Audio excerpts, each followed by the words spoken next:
Muy bien, vamos a orar. Señor, gracias te damos, gracias por este tiempo y gracias por el gozo de poder continuar aquí estudiando un tema tan importante como la historia de la iglesia. Oramos, Señor, que tú nos dirijas esta noche, que nos des sabiduría, comprensión, entendimiento y sobre todo, Señor, que podamos ver la manera, como lo hemos hecho estas últimas dos clases, en que tú has preservado a tu iglesia hasta el día de hoy. Oramos esto en el nombre de Cristo Jesús, en sus méritos. Amén y amén. Quiero empezar con esta cita de la palabra de Dios. 2 Timoteo 1, 13 y 14 dice: retén la forma de las sanas palabras que de mí oíste en la fe y amor que es en Cristo Jesús. Guarda el buen depósito por el Espíritu Santo que mora en nosotros. 2 Timoteo 1, 13 y 14. La clase que vamos a ver hoy es una clase interesante porque vamos a abordar algunos de los personajes más reconocidos en la historia temprana de la iglesia. También vamos a hablar de algunos padres y de uno de mis temas favoritos, aunque los vamos a abordar de manera muy general. Vamos a estar hablando también de algunos de los primeros credos que se dieron en Oriente y que hacen parte de lo que nosotros hoy reconocemos como la doctrina esencial de la iglesia. Como todos bien sabemos, y lo hemos visto en estas últimas dos clases, una vez los apóstoles murieron, la iglesia enfrentó una crisis de autoridad. ¿Quién determinaba ahora qué era la verdad? ¿Cómo podía preservarse esa verdad y cómo podíamos estar seguros que esa verdad era la que Dios quería que nosotros preserváramos? Eso también ocurrió en el contexto de una gran incertidumbre política. El Imperio Romano estaba expandiendo sus límites, pero también en el contexto de una gran persecución, como lo hemos visto en las clases anteriores, lo que planteó muchos interrogantes para esta nueva iglesia. Y eso nos lleva rápidamente a esa pregunta: ¿quién o qué determina la fe verdadera? Bueno, los primeros cristianos se apoyaron en las mismas fuentes que nosotros nos apoyamos y confiamos hoy. Número 1, en las Escrituras, y número 2, en los credos. Y ojo, no estoy citando los credos como si tuvieran el mismo nivel de la Escritura, pero sí como eso que la iglesia logró construir para sistematizar y poder recordar de manera fácil las doctrinas esenciales de la fe. Y no solo fácil, sino de manera concisa las doctrinas esenciales de la fe. La semana pasada estudiamos el proceso de reconocimiento del canon, es decir, cómo llegamos a tener los 66 libros que nosotros tenemos hoy en la Biblia, y en esta clase estudiaremos los concilios de la iglesia. Pero antes de entrar al tema de los concilios, vamos a dar una mirada rápida a una figura importante en la historia de la iglesia, la figura de Constantino y el cristianismo imperial o el cristianismo en los días de la iglesia de Roma. En el año 312 después de Cristo, sucedió un dramático cambio político en Roma que tendría consecuencias profundas en la fe cristiana. Un líder romano llamado Constantino se iba a presentar en una batalla que se conoce como la batalla de Magencio, y él estaba muy preocupado acerca de cuál iba a ser el destino de esa guerra. Después de todo, él estaba peleando contra los ejércitos de Magencio, quien estaba acechando también el trono romano, y él tenía la sensación de que iba a perder. Sin embargo, Constantino, un día se dice, según la historia, que él estaba caminando y paseando y decidió orar al Dios Supremo por la victoria. Y mientras él estaba orando, él vio, dice la tradición, una cruz en el cielo que decía: por este signo tú vencerás. O en latín, algo así como: por este signo tú conquistarás. Y más adelante esa noche, según Constantino, Cristo se le apareció en sueños y le mostró la señal del Chi Rho, las primeras letras del nombre de Cristo en griego, como, según él, protección en todos los enfrentamientos con sus enemigos. Como quiera que haya sucedido, Constantino esa noche, en los días siguientes, se enfrentó contra el ejército de Magencio en el puente de Milvio, a las afueras de Roma, y las tropas de Magencio fueron acorraladas su general fue ejecutado y Constantino tomó posesión de la capital jurando servir al Dios de los cristianos, quien supuestamente él creía le había hecho ganar la batalla y la corona. Y noten que he dicho varias veces supuestamente, porque básicamente estas son algunas historias recopiladas que pueden diferir en cuanto a la precisión de los relatos, pero también digo supuestamente porque no son cosas que nosotros podemos comprobar el día de hoy. El caso es que al año siguiente Constantino emitió lo que se conoce en el año 313 como el Edicto de Milán. ¿Y qué era el Edicto de Milán? Bueno, era un edicto que concedía a los cristianos el derecho de adorar, lo restituía a sus propiedades e iglesias y les permitía ser compensados por otras pérdidas que habían sufrido bajo la persecución. Recuerden que la iglesia había estado cerca de 200 años bajo una férrea persecución, muchos de ellos murieron quemados, otros perseguidos, su fe estaba siendo puesta en entredicho, así que esto que estaba sucediendo ahora con Constantino era realmente novedoso. Ellos estaban experimentando por primera vez un alivio de esa férrea persecución con un emperador que aparentemente confesaba la fe. Por supuesto, gran parte de estas medidas trajeron alivio a la iglesia. La propia fe de Constantino siguió siendo entonces y ahora un enigma. Hay mucha discusión en la historia acerca de si Constantino llegó a convertirse o no en cristiano. La mayoría de los estudiosos apuntan a que no, a que solo utilizó el cristianismo como un medio de expansión del Imperio Romano, pero que él nunca experimentó una fe verdadera. La prueba de eso es que Constantino nunca se bautizó porque entendía que el bautismo era como entregarle cierto poder del alma a los dioses y tenía una mezcla de creencias entre la mitología griega, todas estas deidades romanas y ahora el cristianismo que él supuestamente abrazaba.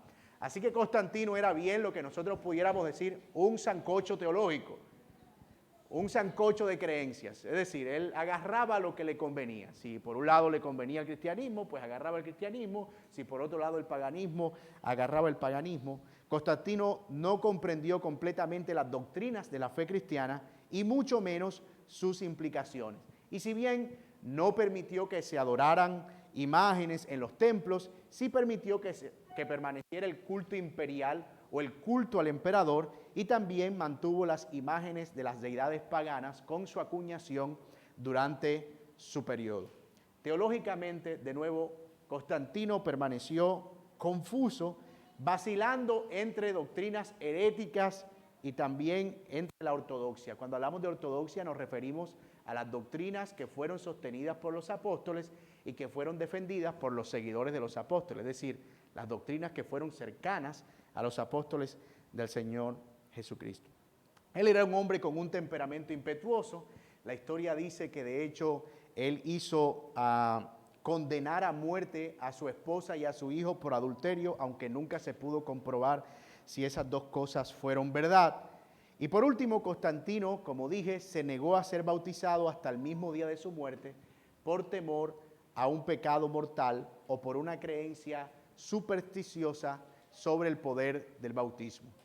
Luego de su muerte en el año 337 después de Cristo, sube al poder después de varios emperadores que hacían que el cristianismo fuera perseguido, otros lo toleraban y otros lo perseguían y otros lo toleraban. Llega al poder de Roma el emperador Teodosio I. A finales del siglo, él, Teodosio I, ordenó la destrucción de todos los templos paganos y convirtió el cristianismo en la religión oficial del Estado de Roma. Hasta aquí todo parece una historia normal del desarrollo de una religión. Pero nosotros debemos ir pensando en todas las implicaciones que eso traería para la iglesia. El poder político ahora estaba ligado al poder religioso. Y nosotros sabemos que eso sería así por largos años. Toda vez que la iglesia y toda vez que el poder religioso ha estado ligado al Estado, ha sido un problema. Ha sido un problema para el Estado, aunque ha sido ventaja para ellos en algunas ocasiones, pero ha sido un problema para la iglesia, porque tales cosas no fueron diseñadas para permanecer en un matrimonio irrompible.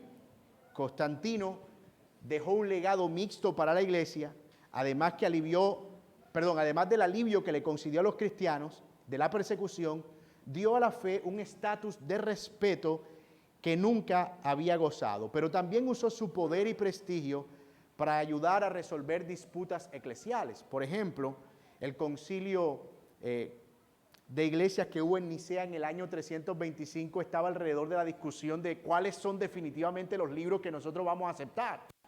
Y Constantino usó el poder del imperio para decir, vamos a reunirnos, vamos a dejar las murmuraciones, los rumores, y vamos a definir esto de una buena vez. Y aunque él no participó activamente en esa discusión, él sí la propició y que dio como resultado lo que nosotros hoy conocemos como el canon oficial de las Escrituras.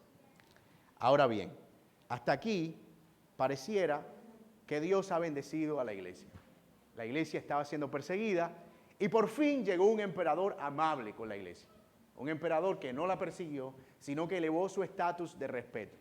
Pero contrario a lo que nosotros pudiéramos pensar, eso trajo más mal que bien, porque hizo que la iglesia se convirtiera en una dependencia política del imperio y a partir de allí toda la corrupción política del imperio era por lo tanto la corrupción de la iglesia. Piénsenlo por un momento. La iglesia estaba compuesta por presbíteros que a su mismo tiempo gobernaban provincias, es decir, tenían en su poder personas. En algún momento esos presbíteros o esos líderes religiosos de las provincias y de las ciudades tenían votos importantes para definir quién era o no el emperador. De modo que cuando venía un emperador, él quería que los presbíteros que estaban en las diferentes ciudades fueran de su partido, o que por lo menos fueran a garantizar que él iba a permanecer en el poder o que no iban a atribuirle poder a otro emperador para que viniera y lo quitara del trono.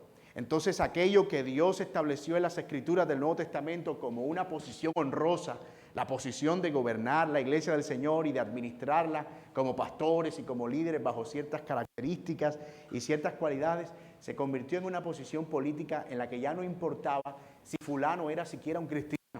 Lo que importaba era si tú estabas de mi parte, de mi lado, si tú eras de mi equipo o no eras de mi equipo, si tú eras pro imperio o no eras pro imperio, si tú eras pro emperador o no eras pro emperador. Y eso, por supuesto, trajo mucha corrupción. Fue muchos siglos después, luego de la Revolución Inglesa, que la separación entre la iglesia y el Estado volvió a ser un tema de discusión.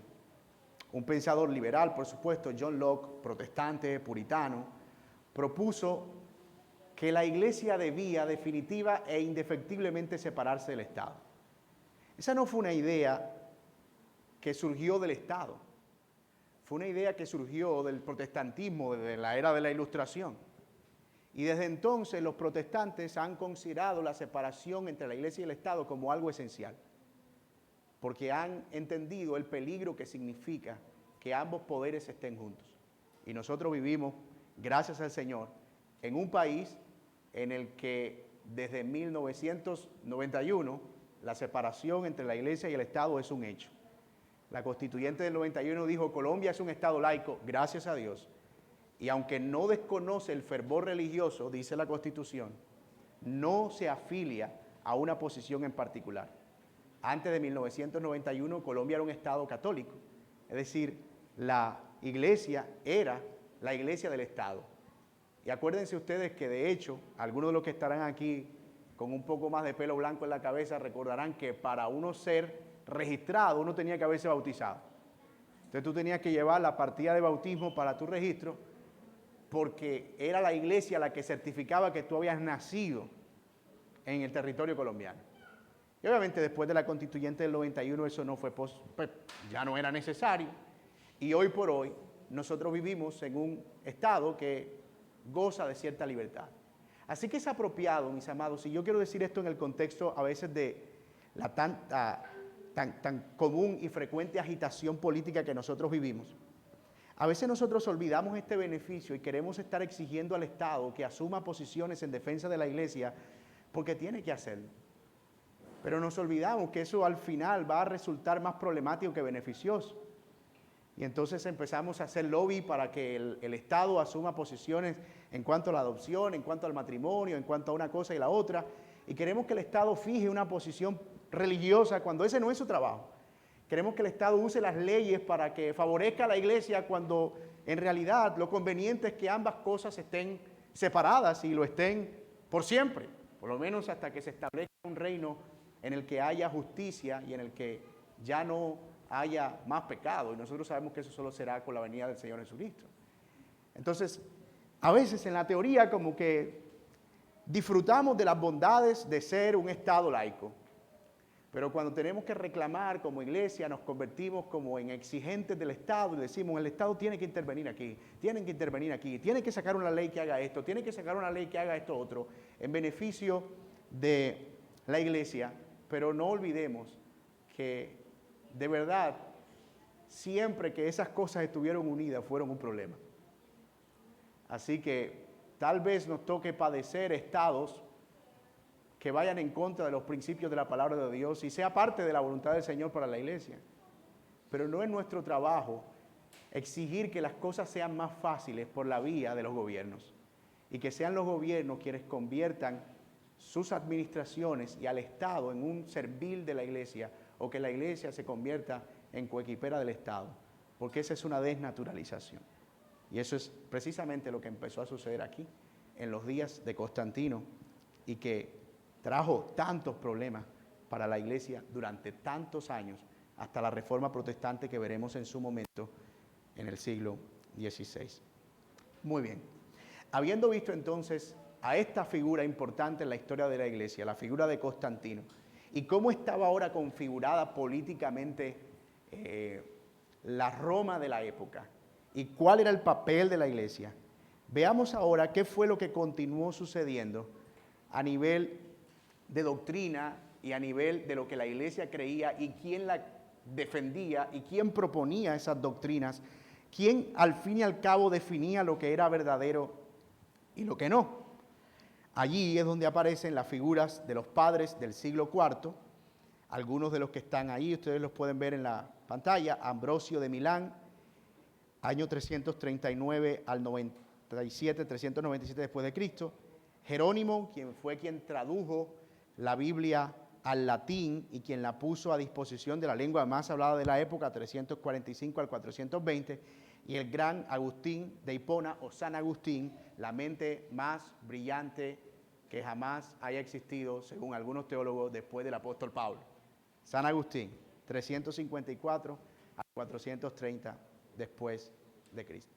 Vamos a ver el papel de cada uno de estos padres de la iglesia en la historia y cuál fue su contribución. ¿Hasta aquí vamos bien? ¿Sí? Ok. Yo sé que algunos de ustedes están diciendo, no me gustó la historia en el colegio para venir a verla en la iglesia. No, Roberto, no es contigo, tranquilo. Pero nosotros no estamos viendo solo historia, acuérdense. Estamos viendo cómo Dios está preservando a su iglesia a lo largo de la historia. Y eso es lo importante. La primera figura, la de Ambrosio de Milán. Como su nombre lo indica, él era de Milán, Milán está en Roma, o sea que él era de la iglesia de Roma. Fue un hombre bien educado y refinado que alcanzó gran influencia con el gobierno romano. En un momento dado, logró aplastar con éxito el esfuerzo de la emperatriz romana Justina de llevar la adoración arriana. El arrianismo fue una doctrina que surgió en los días tempranos de la iglesia que proponía que Jesucristo no era Dios y que no había venido siendo Dios en esta tierra y que por lo tanto no debía ser adorado como Dios. Y ese arrianismo logró agarrar mucha fuerza en los días de la iglesia y este Ambrosio de Milán fue uno de los que se opuso flagrantemente a Justina, quien fue una mujer emperatriz romana que quiso convertir el arrianismo en la religión oficial. Y él se opuso y se opuso de manera firme. El cristianismo había llegado lejos en 3 siglos del martirio por mano de los emperadores hasta un asiento en la mesa de los emperadores romanos. Es decir, había crecido demasiado. Pero después de la muerte del obispo Arrio de Milán, se produjo un espontáneo apoyo de la gente que eligió a Ambrosio para el obispo de Milán. Arrio había sido obispo de Milán, Ambrosio fue quien lo sustituyó. Y la influencia de Arrio había sido muy fuerte. Y el papel de Ambrosio fue precisamente contrarrestar esa influencia herética de Arrio. Ese primer ejemplo de congregacionalismo, de cómo el pueblo estaba apoyando, porque acuérdense ustedes que quienes ponían a los obispos eran los mismos emperadores, pero Ambrosio de Milán lo puso la misma asamblea, el mismo pueblo. Ellos dijeron, nosotros queremos que él sea nuestro obispo. Y fue un caso extraño porque no era la costumbre que fuera el pueblo quien pusiera a su obispo, sino el imperio. Y él cumplió y desempeñó su papel a cabalidad. Sin embargo, uno de los legados más importantes de Ambrosio fue haber sido el mentor de Agustín, de quien vamos a hablar en un momento. Él fue el mentor de San Agustín y quien lo llevó a convertirse en una de las mentes, como dije, más brillantes del cristianismo. El segundo personaje que llamamos padres importantes de la iglesia del siglo IV es la figura de Jerónimo. Jerónimo fue un erudito bíblico, un conocedor de los idiomas bíblicos del siglo IV e inicios del siglo V, y fue Jerónimo quien vivió en Antioquía y era una persona de carácter y temperamento fuerte y denunció fervientemente a los heréticos, ya fueran creyentes, compañeros o no. Era alguien que se oponía fuertemente al error. Jerónimo fue a Roma a servir como secretario del Papa Dámaso y durante su tiempo allí, Dámaso lo comisionó para crear una nueva traducción de los textos bíblicos al latín. La traducción de Jerónimo está hoy, de hecho, vigente. Los católicos la utilizan traducida al español como la Vulgata Latina. Esa es una traducción que se tradujo directamente desde la traducción que Jerónimo hizo en el siglo IV. Y fue una traducción que se ocupó de tomar los textos que habían disponibles en hebreo, Antiguo Testamento, y en griego del Nuevo Testamento, para ponerlos en una lengua que pudiera ser leída por la mayoría del imperio. Era una obra sin duda alguna importantísima para la expansión del cristianismo en el Imperio Romano. Que la Biblia estuviera en latín fue entonces una gran responsabilidad de Jerónimo al servicio de Dámaso como emperador. Jerónimo consideraba una Roma cristianizada como la culminación de la agencia divina en la historia humana. Y cuando Roma cayó como imperio, su fe, la de Jerónimo, se sacudió profundamente. Y de hecho él hizo una pregunta que ha traspasado la historia. La pregunta de Jerónimo fue, ¿cómo puede la madre de las naciones convertirse en su tumba? Él lloró amargamente la caída de Roma y algunos creen que incluso su fe llegó a verse debilitada hasta el punto de casi perdida en los días en los que Roma cayó como imperio. Y es allí donde surge la figura del tercer personaje del que hablaremos en esta sección, Agustín de Hipona. San Agustín, Agustín de Hipona, la misma persona. Es el más influyente e importante de los padres de la iglesia, sin duda alguna. Agustín de Hipona. De hecho, si bien la mente cristiana más mordaz y aguda de su época, Agustín fue sutil, profético y profundo, también puede ser el pensador más grande que la iglesia haya conocido en cualquier época. Y esas son declaraciones mayores. Por supuesto, eso no incluye al apóstol Pablo, ¿cierto? Pero después de Pablo, hay quienes creen que Agustín fue la mente más aguda y brillante y beneficiosa para la fe cristiana. Él habló de teología, habló de filosofía, habló de política, habló de ética, y todas esas áreas que él dominó lo hizo desde la filosofía cristiana. Nació en el año 354 después de Cristo y no nació siendo un cristiano. De hecho, era un hombre pagano, impresionantemente pagano, promiscuo, casi tiene una hija ilegítima con su concubina en días en los que eso era un pecado mortal. Y vivió de manera perdida hasta que fue encontrado por el Señor su conversión fue dramática. Usted puede leer sobre la conversión de Agustín en un pequeño libro que él escribió, conocido como Las Confesiones de Agustín. Y ahí él habla acerca de cómo fue su proceso de conversión y cómo fue que al encontrarse con el Señor Jesucristo, él llegó a experimentar el verdadero gozo de la salvación. En un apartado de las Confesiones de Agustín, él dice lo siguiente, y cito: luego que por medio de estas profundas reflexiones se conmovió hasta lo más oculto y escondido que había en el fondo de mi corazón, y junta y condensada toda mi miseria, se elevó cuán densa nube y se presentó a los ojos de mi alma. Se formó en mi interior, dice Agustín, una tempestad muy grande que venía cargada de una copiosa lluvia de lágrimas. Entonces, no sé con qué palabras, que si bien eran diferentes de estas, el sentido y el concepto era lo mismo que si dijera: ¿y tú, Señor, hasta cuándo? ¿Hasta cuándo habéis de mostraros enojado? No os acordéis ya jamás de mis maldades antiguas. Estaba yo diciendo, estoy llorando con mi amarguísima contrición de mi corazón, cuando he aquí que de la casa inmediata oí una gran voz como de un niño o niña que cantaba y repetía muchas veces: toma y lee, toma y lee. Yo pues a toda prisa volví al lugar donde estaba sentado, porque allí había dejado el libro del apóstol.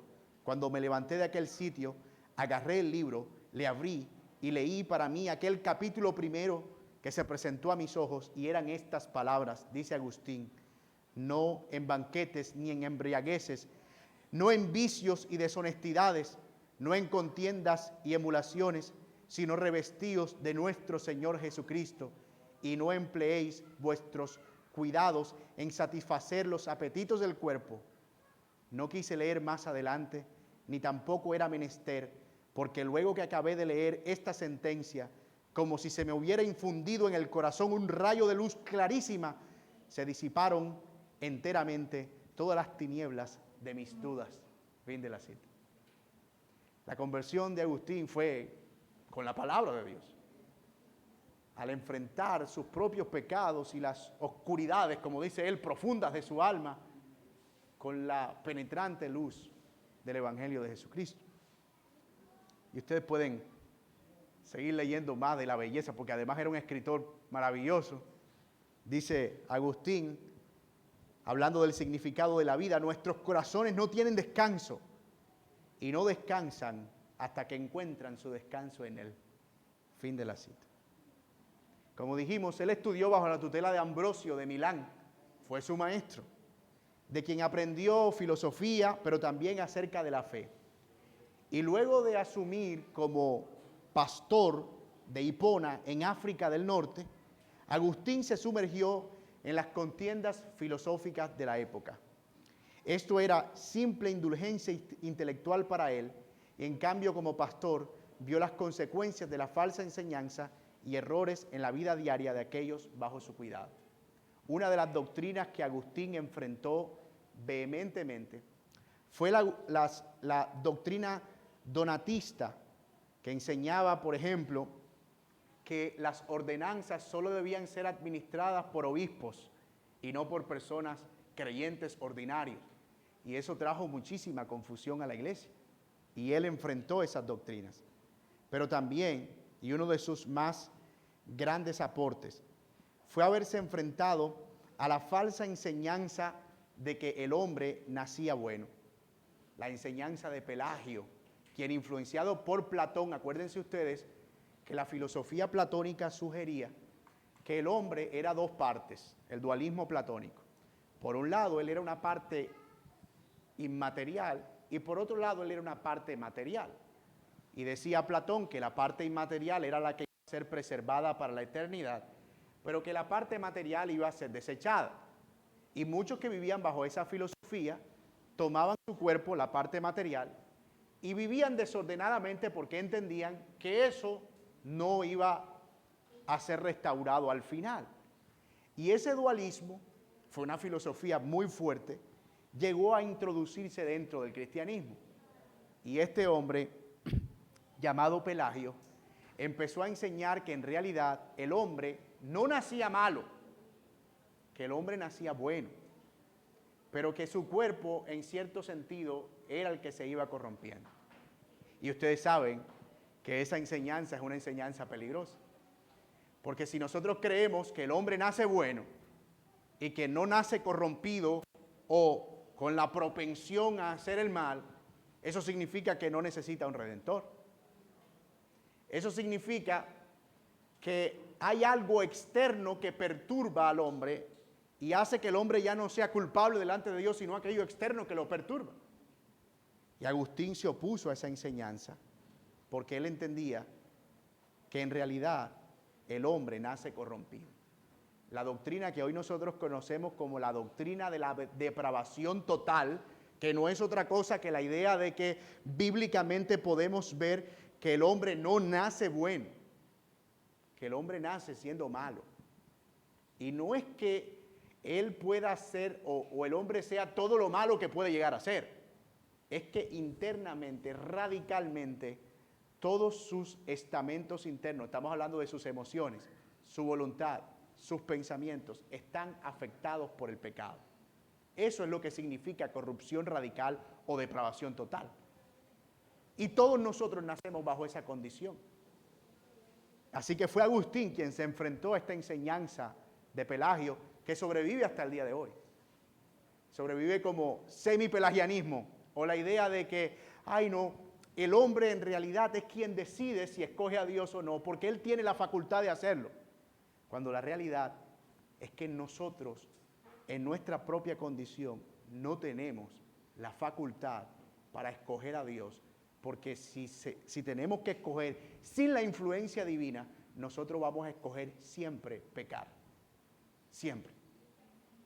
Así que esa enseñanza de Agustín es fundamental y por favor guárdenla ahí porque cuando hablemos de las enseñanzas de la Reforma vamos a volver a tocar ese tema. Porque esa enseñanza de la depravación total es cardinal en toda la Biblia. El hombre nace malo. Y eso lo vemos, Romanos capítulo 8. No puede hacer la voluntad de Dios, ni tampoco quiere. La luz vino a los hombres, pero los hombres amaron más las tinieblas que la luz. Los hombres no quieren venir a la luz para que sus obras no sean ¿qué? Reprendidas. No hay ninguno bueno, no hay quien haga el bien, ni siquiera uno. Romanos capítulo 3. El hombre está muerto en sus delitos y pecados, Efesios capítulo 2. Vemos también nosotros eso cuando se describe la condición del hombre, esclavo del pecado, hijo de ira, lo mismo que los demás, por naturaleza y por los pensamientos, abandonado al mal. Así que nosotros vemos allí que esa depravación es una enseñanza clara y que no es un invento de Agustín. Agustín lo que hizo fue usar las Escrituras para hacer prevalecer esa enseñanza. Vamos a hacer una pausa aquí para preguntas si las hay y para que ustedes respiren un poquito porque estamos como dando mucha información. Así que, Aramis, ¿tiene alguna pregunta?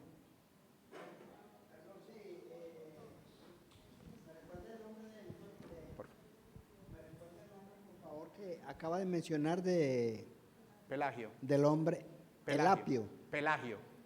Penaglio. Pelagio. O sea, de pelar. Pelagio. Con geografía, Pelagio. O sea que este hombre fue el creador del hombre nace bueno y la sociedad lo corrompe. Bueno, esa es una idea más escolástica de Rousseau, y más contemporánea, siglo XVIII, principios del siglo XIX, y se da más en el contexto de otro debate, y es el debate de la naturaleza del Estado, Montesquieu, Rousseau. Pudiéramos tener otra conversación sobre eso más adelante, pero... Pensé que tenía relación directa con este hombre. Algunos dicen... Por el contexto que usted acaba de plantear, ¿bien? Sí, no, pero la idea de Rousseau es más en el contexto del Estado como una organización política. Y él estaba discutiendo con Charles Hobbes, bueno, eso es otro tema, ¿verdad? Pero no está relacionado con una idea espiritual de la condición del hombre en términos del alma, en el caso de Rousseau. Es más en el sentido de la naturaleza social del hombre. Lo que Rousseau decía era que el hombre nace socialmente en la capacidad de vivir por su propia cuenta sin la necesidad de un Estado que le gobierne. Y que luego cuando aparece la necesidad del Estado y las necesidades de otras personas y el egoísmo, entonces se corrompe y surge la necesidad del Estado, pero eso es otra discusión. ¿Quién más? Pregunta.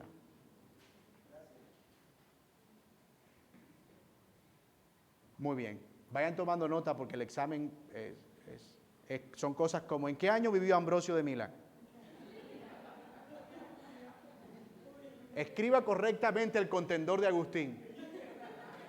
Así que, Aramis, vaya practicando.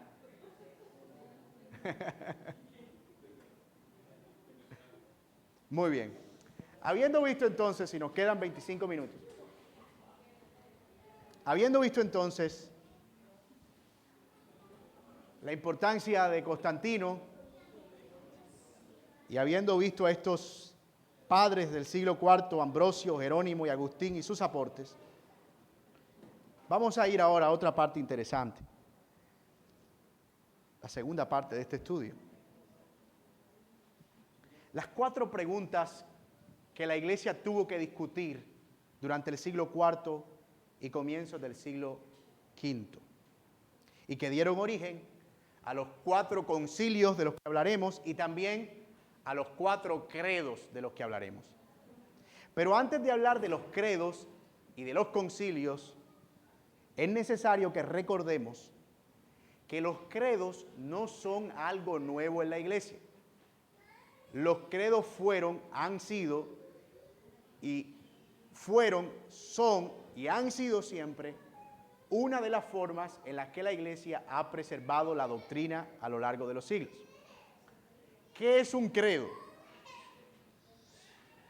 Yo no sé si ustedes alguna vez fueron a la Iglesia Católica, pero si fueron católicos juiciosos, ustedes podrán repetir después de mí. Creo en Dios Padre Todopoderoso, Creador del cielo y de la tierra. Creo en Jesucristo, su único Hijo, nuestro Señor, que fue concebido por obra y gracia del Espíritu Santo. Nació de Santa María la Virgen, murió y padeció bajo el poder de Poncio Pilato. Fue crucificado, muerto y sepultado. Subió a los cielos. Resucitó al tercer día, Subió a los cielos y está sentado a la diestra del Padre. Desde allí ha de venir a juzgar a los vivos y a los muertos. Creo la Santa Iglesia Universal o Católica, la comunión de los santos, el perdón de los pecados, la resurrección de los muertos y la vida eterna. Amén. Bueno, eso no es un credo católico, eso es un credo cristiano. Y surgió en el siglo II después de Cristo. Y era una de las maneras en las que la Iglesia confesaba de manera resumida qué era lo que ella estaba creyendo, como su nombre lo indica. Un credo es lo que yo creo. Era una confesión pública que alguien hacía. Y esos credos sirvieron, algunos fueron más breves, otros fueron más cortos, más largos, más extensos, más difíciles, con palabras más extrañas, pero al final todos cumplían la misma función.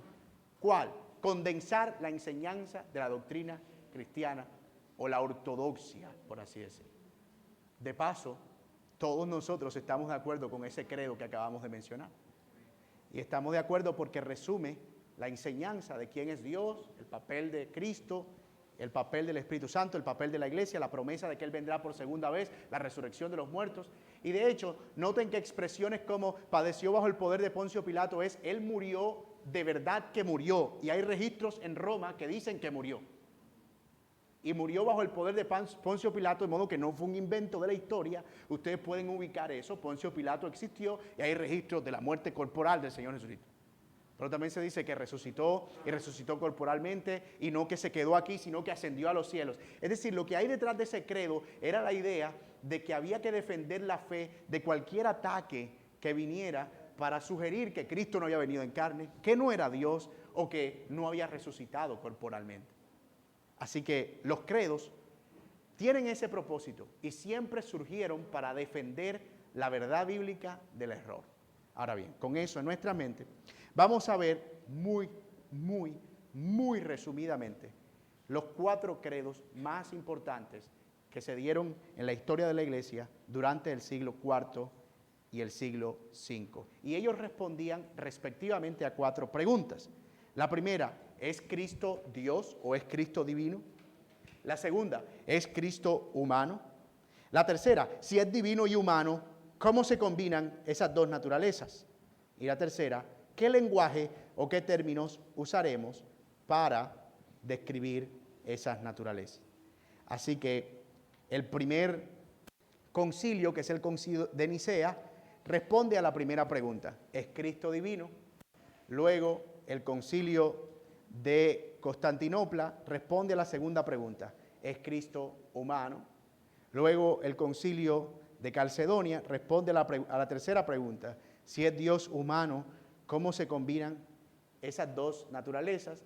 Y finalmente, el concilio de Éfeso responde a la cuarta pregunta, ¿qué lenguaje o qué término usar para referirnos a esa unión de la naturaleza humana con la naturaleza divina? ¿Vamos bien? Esa es una forma muy fácil de memorizar los credos. Porque a veces uno como que, credo de Éfeso, credo de Calcedonia, credo de Nicea, ¿cómo los ubico?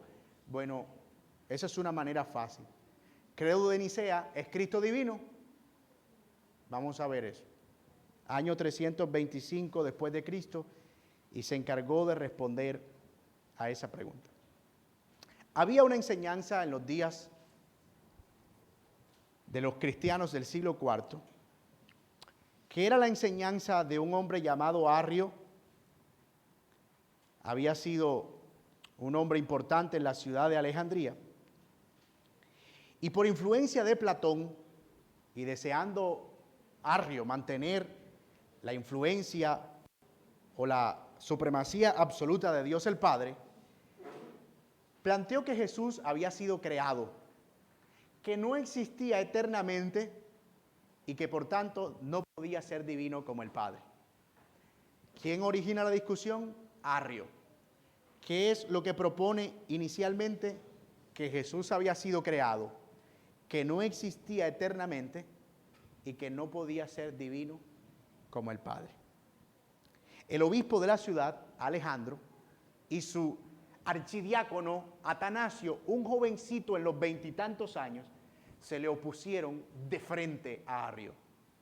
Arrio tenía una retórica impresionante y logró convencer a mucha gente, incluso al emperador, de que realmente Jesús no era divino porque había sido una criatura del Padre y que no debía ser adorado como Dios. Y la manera en que había abordado ese tema, usando filosofía y platonismo, etcétera, etcétera, logró convencer a muchas personas. Pero Atanasio y Alejandro, como dije, se le opusieron. Y hay que leer la defensa de Atanasio que hizo frente a todo el concilio de sus enseñanzas desde las Escrituras. Es asombrosa cómo un joven tan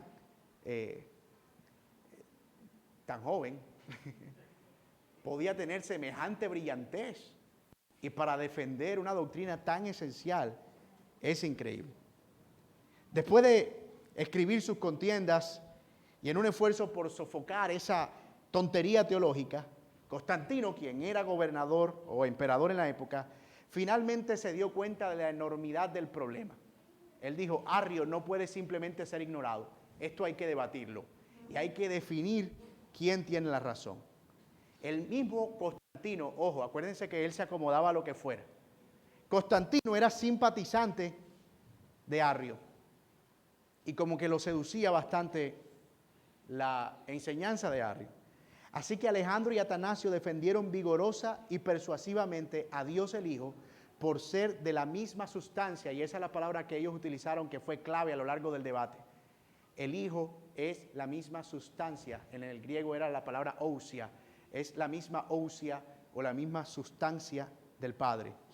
Y lograron ellos dos, Alejandro y Atanasio, persuadir a casi todo el concilio, junto con el emperador, de que Cristo era divino. Arrio fue excomulgado y el concilio adoptó un credo que se presenta hoy como una declaración ortodoxa de que Cristo es la misma sustancia del Padre. Atanasio después de eso empezó a ser excomulgado y desexcomulgado. Es decir, cuando llegaba alguien que le seducía el arrianismo, porque aunque Arrio fue excomulgado, el arrianismo no. siguió extendiendo sus tentáculos. Entonces Atanasio tuvo que lidiar con toda esa persecución y fue excomulgado varias veces. Y otra vez le decían, ay no, deshacemos tu excomunión, ya eres otra vez miembro de la iglesia. Y otra vez lo excomulgaban y así, hasta que por fin tuvo que citarse a un nuevo concilio para poder definir eso de una vez por todas, porque además, a la par de esa discusión, empezó a surgir otra, y ¿era Cristo realmente humano? ¿Era Jesús realmente humano? Y eso llevó a convocar a un nuevo concilio, el concilio de Constantinopla, en el año 338 después de Cristo. Ustedes pueden buscar esos credos, pueden buscar el credo de Nicea, es decir, qué fue lo que resultó de esa discusión, el documento final. Pueden buscar también el credo de Constantinopla, cuál fue el documento final, qué fue lo que ellos dijeron, el resultado del debate. Y así sucesivamente. Aquí no tenemos tiempo para detallar cada uno de ellos, pero es importante que cada cristiano los conozca, qué era lo que hacía parte de la ortodoxia cristiana en la época. Después de la muerte de Constantino, el consenso de Nicea, es decir, lo que se había determinado en el concilio anterior acerca de la humanidad de Cristo, comenzó a desmoronarse. Es posible que Nicea haya afirmado a Cristo como completamente Dios, pero pronto nuevos grupos de teólogos herejes comenzaron a hacer nuevas trastadas o nuevas pataletas. Una de ellas dirigida por un hombre llamado Apolinar. Y los seguidores de Apolinar formaron un movimiento que hoy se conoce como el apolinarianismo, como ustedes debían suponer, ¿cierto? Negaban que Cristo tuviera alma humana, planteando así la segunda pregunta de la humanidad de Cristo. Mientras tanto, otro grupo conocido como neumatomaquianos o luchadores contra el Espíritu Santo negaron la absoluta divinidad del Espíritu Santo. Además de sus herejías y su ridículo nombre, porque era ridículo, neumatomaquianos. También limitaba su capacidad de atraer más seguidores y es probable que las personas no quisieran unirse a un grupo cuyo nombre no podían pronunciar. Sin embargo, en el año 318 después de Cristo se convocó a este concilio de Constantinopla, donde una vez más estas herejías fueron desechadas y otra vez se afirmó la humanidad del Señor Jesucristo. Ahora, la base de esa discusión era bíblica. Si Cristo no era humano completamente, ¿cómo podía al mismo tiempo pagar por los pecados de los hombres con su muerte? Era absurdo. Creer que Cristo había sido que no había sido humano simplemente era negar que Él podía morir, y al negar que Él podía morir era negar la salvación. Así que esa herejía no fue fácilmente rechazada, pero después de ese concilio fue excomulgada y declarada herejía. Así que ahora, en este concilio de Constantinopla, ya no solo se había afirmado que Cristo era divino como en Nicea, sino que además era completamente humano. Luego de eso, surge un nuevo concilio, año 431, para lidiar con una nueva discusión. ¿Cuál era esa discusión? Si Cristo es completamente divino y Cristo es humano, ¿cómo se mezclan esas dos cosas?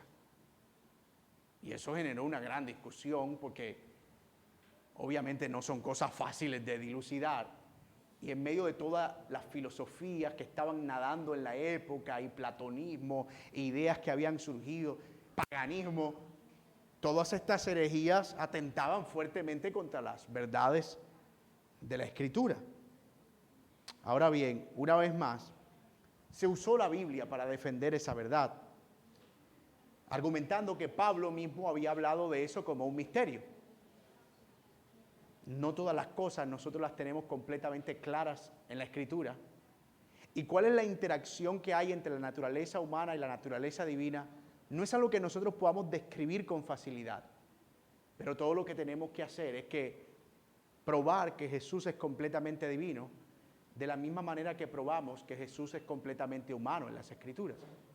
Y para eso nosotros tenemos el testimonio del Nuevo Testamento y también del Antiguo Testamento, donde podemos ver los anuncios acerca de Cristo como digno de ser adorado, como uno que vendría para ser el Salvador y el Redentor, pero donde lo vemos también muriendo, teniendo sed, comiendo con sus discípulos, teniendo las emociones de un humano y comportándose más bien como se comporta un humano. Las preguntas, aunque técnicas, eran de vital importancia. Y uno pudiera decir, oye, pero esa gente sí se complicaba. De hecho, a veces la complicación llegaba a ser un solo término. Ellos decían, el Señor es la misma ousia del Padre. Y ellos decían, no es tanto que sea la misma sustancia, sino que tiene la sustancia del Padre. Y ya eso era una discusión. Porque era como que, no es que sea la misma, es que tiene un poco de esa. O es que participa en ella. Y ya eso empezaba a generar como que debates y racionamientos filosóficos. Y hacía necesario que la iglesia sentara un precedente y se pusiera de acuerdo. En el año 428 después de Cristo, un hombre llamado Nestorio se convirtió en obispo de Constantinopla y, aunque él había sido criado en Antioquía, alegó además que ninguna de las dos naturalezas de Cristo compartía las propiedades de la otra. Y el nestorianismo se convirtió en algo que se extendió fácilmente. Y él lo que enseñaba era que sí, Cristo era dos naturalezas, pero no se relacionaban entre sí. Entonces, por un lado, él era una naturaleza divina, y por otro lado era una naturaleza humana, pero no era una misma persona. Y eso era raro. Porque era, ¿y entonces quién murió?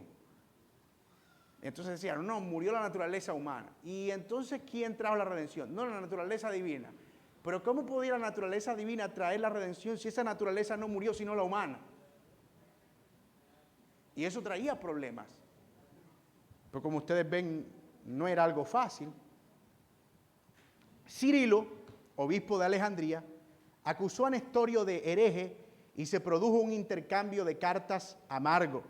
Cirilo quería mantener una estricta unidad de la naturaleza de Cristo en lugar de creer en una dualidad como la que Nestorio pretendía.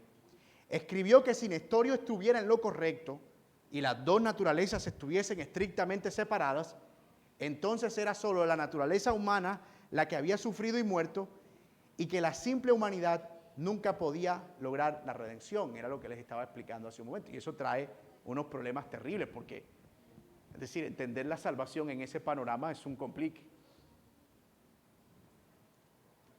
Cirilo defendió esa unidad de la naturaleza humana y divina hasta que fue ratificada en este concilio de Éfeso en el año 431 por el emperador Teodosio, quien intervino, segundo en este caso, Teodosio II, quien intervino para que tanto Cirilo como Juan y otros defensores fueran encarcelados y declaró nulas las diversas excomulgaciones. Teológicamente, el emperador se puso del lado de los alejandrinos, desterró a Nestorio al exilio en un monasterio y buscó que el concilio de Éfeso afirmara el intercambio dinámico de los dos elementos en las personas de Cristo. Es decir, de alguna manera, la naturaleza humana y divina de Cristo están unidas misteriosamente de una forma que no podemos explicar, pero que tampoco podemos separar. Y esa fue la conclusión del concilio. Cristo es, en estas palabras, completamente divino y completamente humano. De hecho, no es apropiado decir 100% Dios y 100% hombre. Eso matemáticamente no existe, ¿verdad? Porque a veces como que asumimos terminologías raras. Cristo fue 100% Dios, 100% hombre. Bueno, no puede haber una cosa que sea 100% una cosa y 100% otra. Lo apropiado sería decir que Él era completamente divino y al mismo tiempo completamente humano. Finalmente, llegamos al concilio de Calcedonia en el año 451. Y ustedes no saben el esfuerzo que yo estoy haciendo para hacer esto simple. Porque estas eran discusiones realmente filosóficas, profundas, había mucho debate y a veces eran por cuestiones que uno dice, pero ¿de dónde sacaba la gente eso? Pero eran amenazas contra la doctrina que debían ser defendidas. ¿De qué se trató el concilio de Calcedonia? 451 después de Cristo. Bueno, básicamente, ¿cómo llamamos nosotros eso? ¿Cómo lo describimos? Busquemos palabras para poder describir eso, porque evidentemente entendemos que Él era completamente divino, completamente humano, pero no podemos ir por ahí diciendo, buenas, yo vengo en nombre de Cristo completamente divino, completamente humano.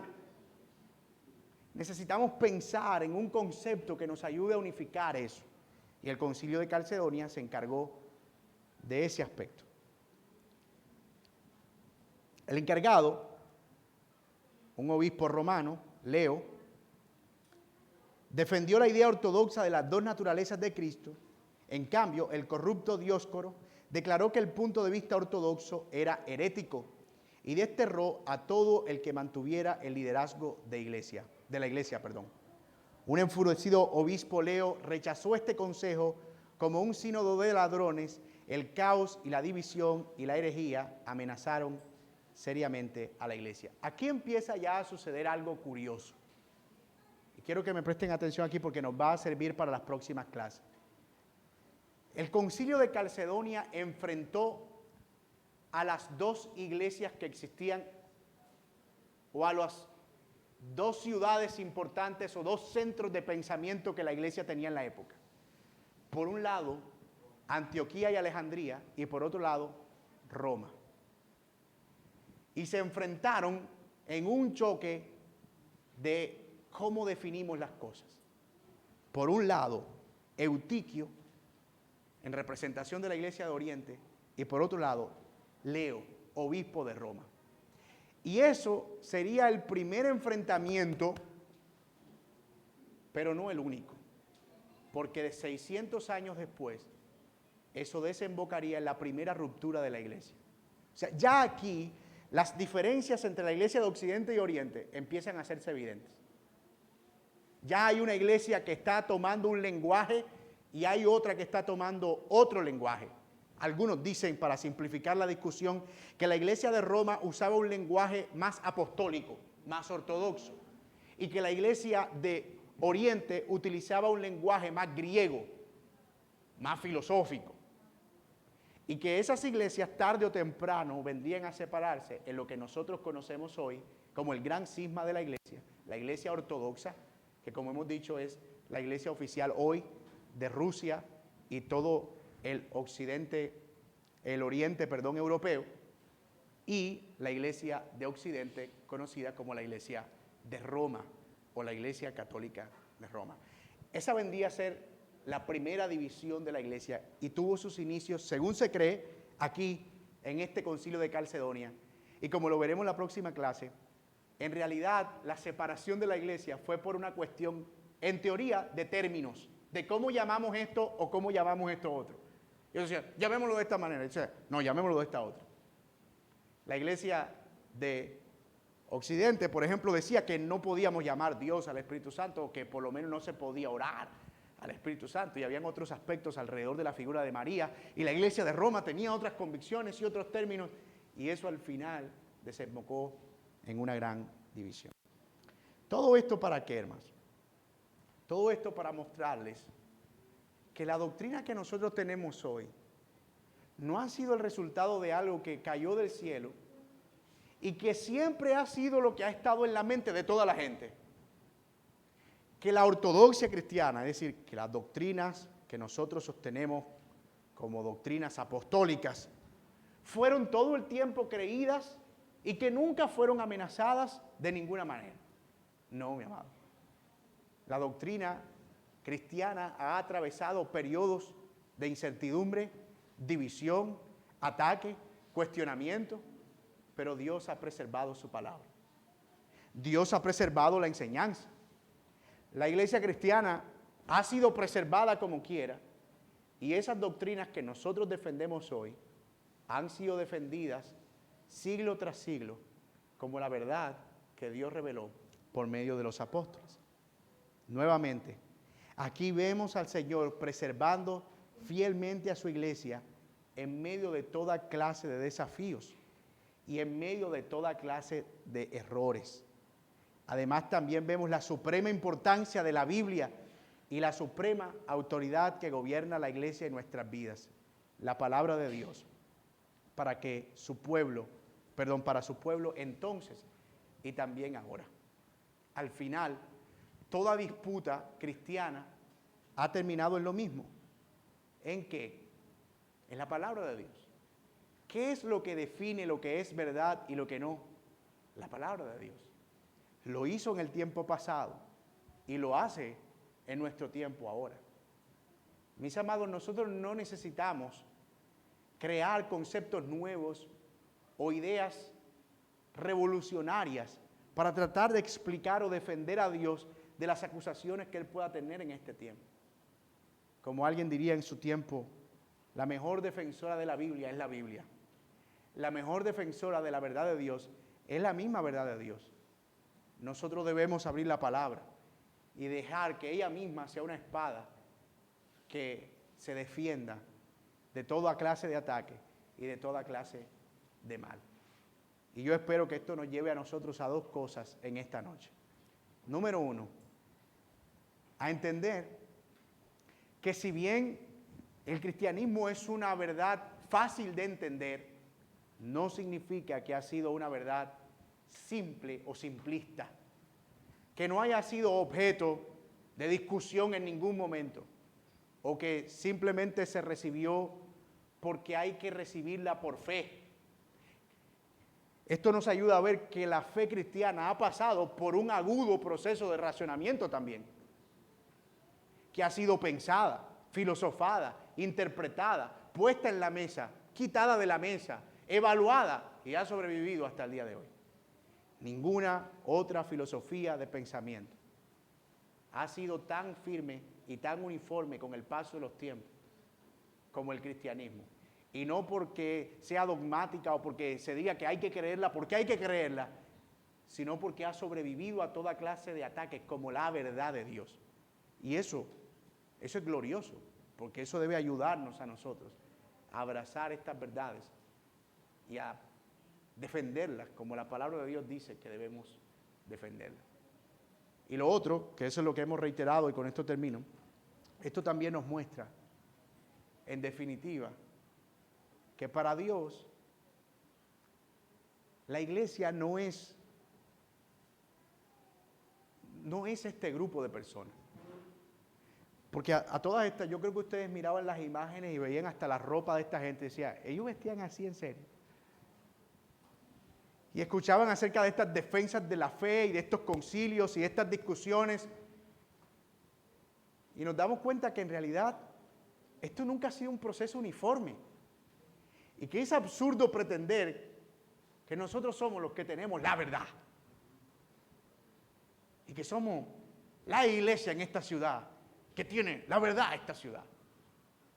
Esto nos ayuda a ver que otros hermanos fieles en la historia, incluso hoy, han muerto por estas verdades, han defendido estas verdades, aun cuando nosotros tengamos algunas diferencias con ellos. Tal vez si Agustín estuviera dando esta clase, algunos de nosotros se hubieran parado de aquí hace rato, desde el principio, y no lo hubiese escuchado.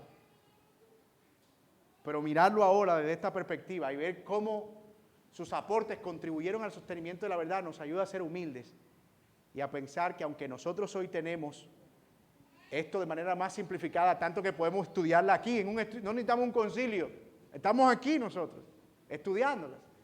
Ha sido precisamente por ese proceso que la verdad ha atravesado. Eso nos ayuda a ser humildes y a dar gloria a Dios por la manera tan diversa en la que la verdad ha sido manifestada. A Él sea la honra y la gloria. Señor, gracias por este tiempo, gracias por ayudarnos a ver una vez más tu mano guiando a la iglesia y protegiéndola a lo largo de la historia, y por mostrarnos, Señor, que tu verdad siempre prevalecerá por encima de todo. Te damos gracias.